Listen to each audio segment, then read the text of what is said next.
आरक्षण रद्द करणाऱ्या राहुल गांधींचा धिक्कार असो, काँग्रेस हाय हाय, काँग्रेस हाय हाय, महायुतीचा, महायुतीचा, डॉक्टर बाबासाहेब आंबेडकरांचा, डॉक्टर बाबासाहेब आंबेडकरांचा, छत्रपती शिवाजी महाराज की, छत्रपती शिवाजी महाराज की, आरक्षण रद्द करू पाहणाऱ्या काँग्रेसचा धिक्कार असो,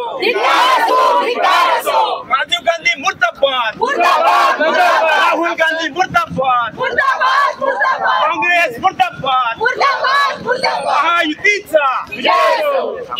आता मोठं आपलं आहे, बसल्यावर कुणी घोषणा नको मेन गेट.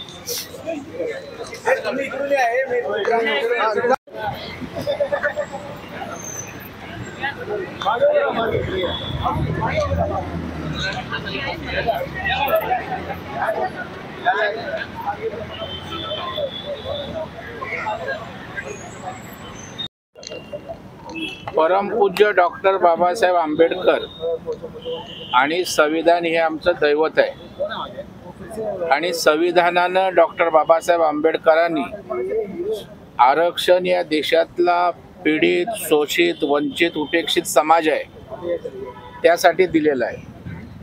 आणि खरं म्हणजे असं असताना राहुल गांधींनी आरक्षण मी स्क्रॅप करेन, रद्द करू अशा प्रकारची भूमिका घेणं म्हणजे आरक्षणाच्या विरोधी असल्याचं त्यांनी पुन्हा एकदा सिद्ध केलंय.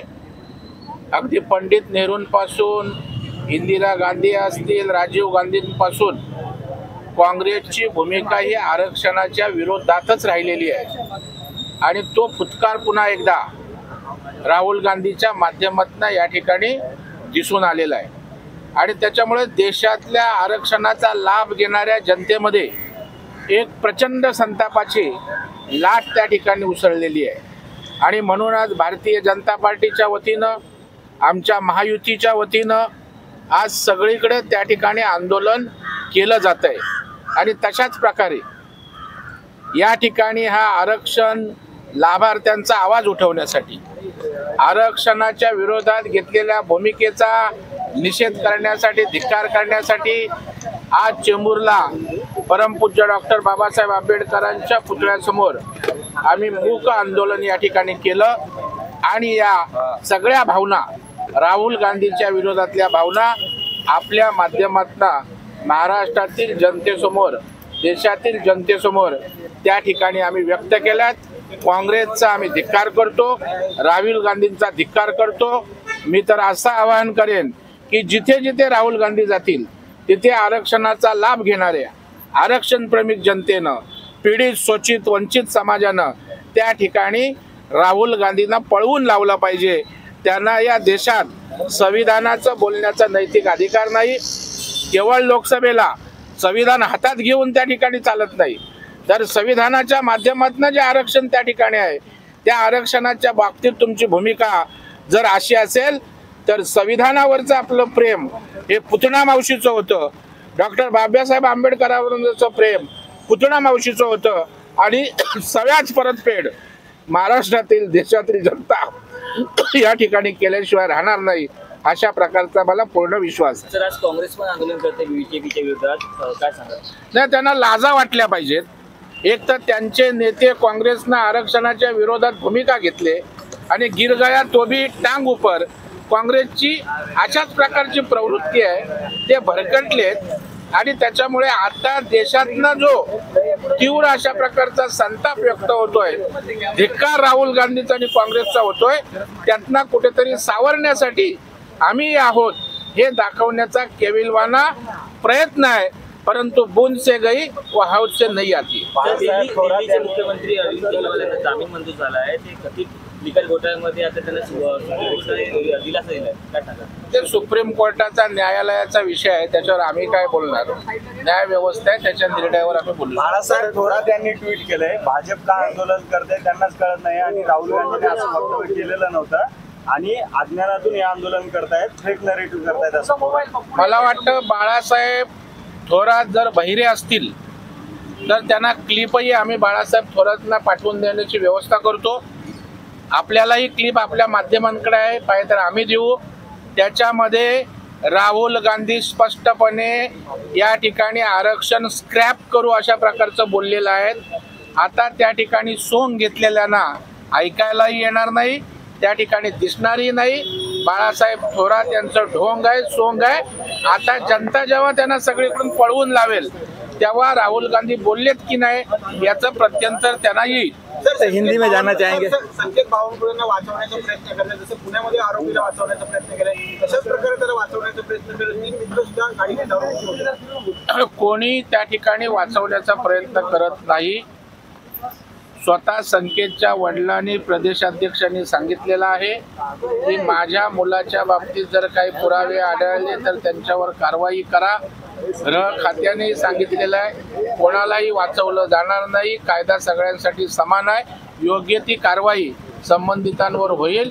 परंतु उगाच कोणाला राजकीय उद्देशानं गोवण्याचा प्रयत्न असेल तर तेही आम्ही खपवून घेणार. सर, नितेश राणे ज्या पद्धतीने विधान केलं मुसलमानाच्या मध्ये, अजित पवार म्हणजे असं विधान आम्ही खपवून घेणार नाही अशा प्रकारे इशारा दिलाय नितेश राणेंना. मला वाटतं अजितदादांना विचारा, नितेश राणेंच्या विधानावर आशिष शेलारांनी प्रतिक्रिया दिली. सर, हिंदी में जाना चाहेंगे. आज आंदोलन कर रहे हैं आप, क्या वजह है, क्या कारण है, और वहाँ पर कांग्रेस का भी एक आंदोलन है. मुझे लगता है कांग्रेस का आरक्षण प्रति जो मन में भाव है वो राहुल गांधी ने प्रकट किया है, जो कि कांग्रेस की दिखाने की नीति अलग, मतलब दिखाने के दांत अलग और खाने के दांत अलग, यह फिर एक बार देश की जनता के सामने आया है. नेहरू से लेके इंदिरा गांधी से लेके राजीव गांधी तक कांग्रेस की भूमिका आरक्षण के खिलाफ ही थी. ऐसे अनेक उदाहरण है, लेकिन इसके ऊपर राजनीति करके वोट पाया, लेकिन आरक्षण के बारे में भूमिका स्पष्ट नहीं हुई. वह फिर एक बार राहुल गांधी ने हम आरक्षण के खिलाफ है, हम आरक्षण स्क्रैप करेंगे, यह बोल के कांग्रेस की भूमिका, कांग्रेस के मन में क्या है आरक्षण के बारे में वो लोगों के सामने आया है. तुम आरक्षण क्या स्क्रैप करोगे? देश की जनता ने कांग्रेस स्क्रैप किया है, अभी बचा हुआ कांग्रेस है वो यह आरक्षण के मुद्दे को लेके पूरा कांग्रेस को स्क्रैप करेगी और देश की जनता राहुल गांधी को और कांग्रेस को माफ नहीं करेंगी, ये मेरा दावा है. राहुल गांधी ने अगर माफी नहीं मांगी तो अगला कदम क्या रहेगा बीजेपी? अगला कदम राहुल गांधी के खिलाफ जन आंदोलन खड़ा रहेगा. ये केवल भारतीय जनता पार्टी का इशू नहीं, ये देश की आम जनता का विषय है और इसलिए आम जनता राहुल गांधी को घूमने नहीं देंगी. काय सांगणार आहे? आज जे मूक मोर्चा होती आंबेडकर गार्डनच्या इथे महायुतीतर्फे काय सांगणार? आज या ठिकाणी महायुतीच्या तर्फे राष्ट्रवादी काँग्रेस, भारतीय जनता पार्टीचे नेते प्रवीण दरेकर आणि आमचे तालुका अध्यक्ष नंदू सवणे यांच्या नेतृत्वाखाली आम्ही या ठिकाणी मूक आंदोलन घेतलेलं आहे. हे मूक आंदोलन आज अमेरिकेत जाऊन जे राहुल गांधींनी त्यांच्या जे पोटात होतं आरक्षणाच्या विरोधातलं आणि या आरक्षणाच्या विरोधातली जी भूमिका होती त्यांनी भारतात न बोलता अमेरिकेत बोलले, त्याबद्दल आम्ही त्यांचा जाहीर निषेध करण्यासाठी या ठिकाणी आम्ही मूक आंदोलन घेतलेलं आहे. राहुल गांधींनी जर माफी नाही मागितला तर पुढचा काय असेल महायुतीचा? राहुल गांधींना या ठिकाणी माफी मागावीच लागेल, कारण त्यांनी या आरक्षणाच्या बाबतीत त्यांनी जो लोकसभेला जे मतदान मागितलं होतं संविधानाची प्रत दाखवून, ती त्यांची वेगळी भूमिका या ठिकाणी दिसलेली आहे जनतेला. त्यामुळे राहुल गांधींना संपूर्ण भारतामध्ये प्रचार करणं मुश्किल होऊ शकतं, म्हणून राहुल गांधींना ही माफी मागायलाच लागेल. जर त्यांनी माफी मागितली नाही तर आम्ही राष्ट्रवादी काँग्रेस पक्षातर्फे व महायुतीच्या तर्फे महाराष्ट्रामध्ये यापेक्षा मोठ्या प्रमाणात जन आंदोलन आम्ही छेडू. त्या ठिकाणी खरं म्हणजे मूक मोर्चा भारतीय जनता पार्टीने आयोजित केला असला तरी आम्ही गप्प बसणार आहे. जनता येणाऱ्या आगामी विधानसभेच्या निवडणुकीमध्ये दाखवून देईल की काँग्रेसचा खरा चेहरा काय आहे लोकांना कळलाय. दाखवायचे दात एक आहे, खायचे दात एक आहे काँग्रेसचे. ज्या काँग्रेसने लोकसभेच्या निवडणुकीमध्ये आरक्षणाचा मुद्दा घेऊन जे रान पेटवलं होतं चुकीचं की भारतीय जनता पार्टी आरक्षणाला विरोध करते, पण आज लोकांना कळते की कोण आरक्षणाला विरोध करतं? आमचं आरक्षणाला समर्थन होतं. आज संविधान डॉक्टर परमपूज्य बाबासाहेब आंबेडकरांनी जे आरक्षण दिले ते चुकीचे आहे हे दाखवायचंय का काँग्रेसला? आणि ज्या संविधानाच्या आधारावर भारताची लोकशाही चालते ते चुकीचं आहे हे दाखवायचंय का काँग्रेसला? म्हणजे काँग्रेसनी जेव्हा इंदिरा गांधी होतात तेव्हाही काँग्रेसचा आरक्षणाला विरोध होता. राजीव गांधी तर संसदेमध्ये बोललेले आहे आरक्षणामुळे मूर्ख लोक येतात, हे राजीव गांधींचं वक्तव्य आहे. म्हणजे आज खरा चेहरा हा लोकांसमोर काँग्रेसचा आलेला आहे आणि फेक नेगेटिव्ह पसरून मताची पोळी भाजून घेणं हे काँग्रेसचं काम आहे.